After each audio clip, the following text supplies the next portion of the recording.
Assalamualaikum warahmatullahi wabarakatuh. Hai, ketemu lagi nih kita dalam pembelajaran hari ini. Masih semangat bukan?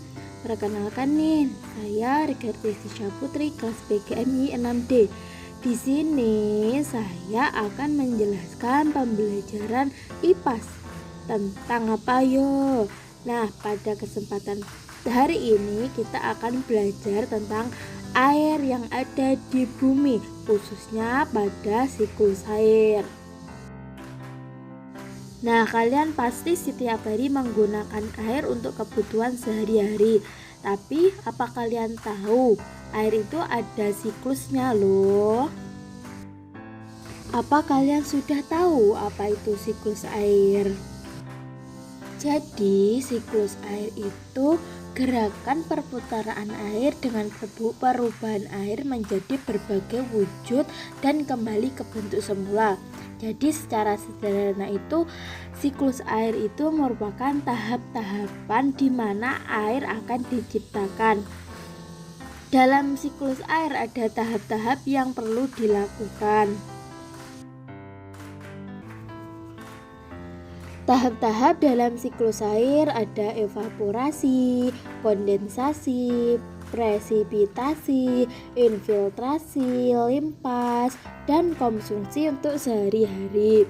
Nah, pada kesempatan ini saya akan menjelaskan bagaimana siklus air terjadi. Simak baik-baik ya. Yang pertama adalah evaporasi. Evaporasi merupakan proses penguapan air yang berasal dari laut, sungai, danau, dan badan air lainnya. Jadi air-air yang ada di sungai, di laut, di danau, ketika kena sinar matahari akan mengalami yang namanya evaporasi atau nama lainnya adalah menguap. Selanjutnya, tahapan siklus air yang kedua adalah kondensasi. Apa sih kondensasi itu? Kondensasi adalah proses perubahan air dari gas menjadi cair atau kita kenal yaitu dengan istilah pengembunan yang merupakan kebalikan dari evaporasi. Jika evaporasi tadi adalah perubahan air menuju ke uap atau ke udara. Jika kondensasi ini merupakan perubahan uap menjadi air.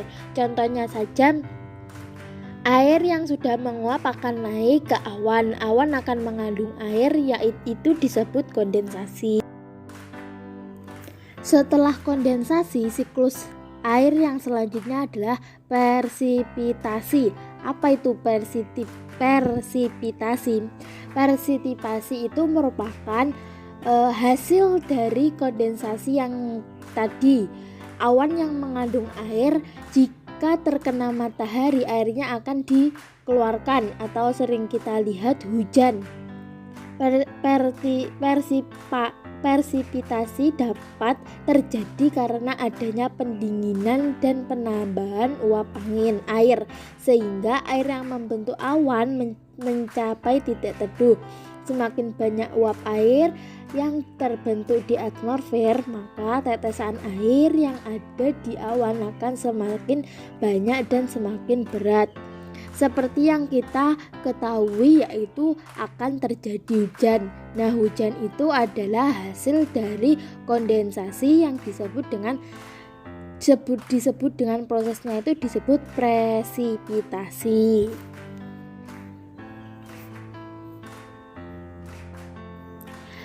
Setelah persipitasi atau turunnya air dari uap di atas, siklus yang selanjutnya adalah infiltrasi. Infiltrasi merupakan proses meresapnya air hujan ke dalam tanah. Infiltrasi dapat terjadi karena adanya kapiler atau gaya gravitasi bumi sehingga air dapat masuk ke dalam tanah. Maksudnya adalah infiltrasi itu jatuhnya air hujan itu akan masuk ke dalam tanah. Nah, ke dalam tanah itu disebut masuknya air ke dalam tanah itu disebut infiltrasi. Dalam infiltrasi ini akan menciptakan air tanah yang akan diolah kembali menjadi uap. Nah, seperti ini gambaran infiltrasi. Air yang jatuh atau air hujan akan jatuh ke tanah dan menyerap tanah yang menjadi disebut dengan air tanah.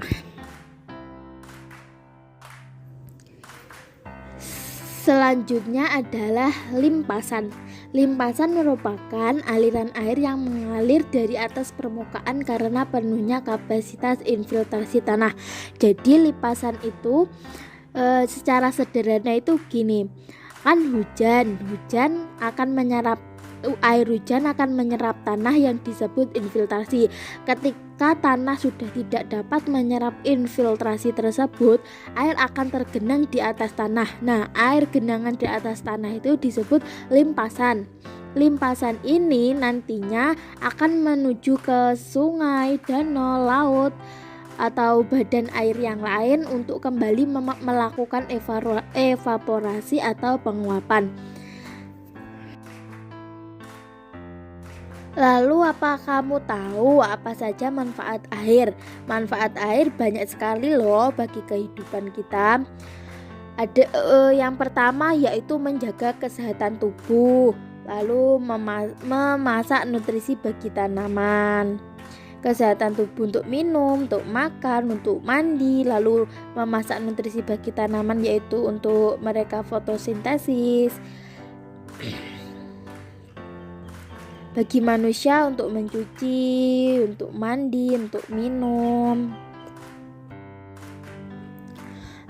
Lalu bagaimana kita menjaga agar ketersediaan air tetap terjaga? Walaupun siklus air tetap terus berlangsung dalam waktu tertentu tapi kita harus dapat menjaga agar kelestarian air tetap terjaga. Yang pertama yaitu membuat daerah resapan air, melakukan reboisasi atau penanaman hutan kembali, menjaga kelestarian pohon, tidak mencemari lingkungan, menggunakan air secukupnya, membuang sampah pada tempatnya, menggunakan produk ramah lingkungan untuk didaur ulang. Jadi kita meskipun air akan mengalami siklus air, tapi kita harus dapat menggunakan air secara secukupnya dan tidak membuang-buang air. Baik, sekian dari penjelasan saya. Di sini saya punya lagu loh untuk kita mengingat-ingat bagaimana siklus air terjadi. Ayo kita dengarkan bersama-sama dan kita bernyanyi bersama.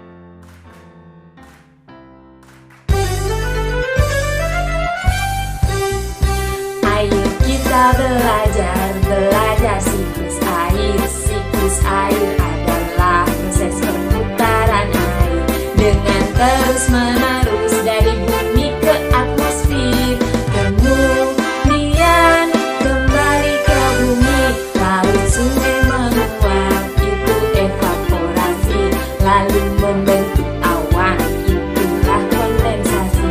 Air jatuh ke bumi, itu presipitasi, air menyerap, itu infiltrasi, itulah tahapan siklus air di bumi.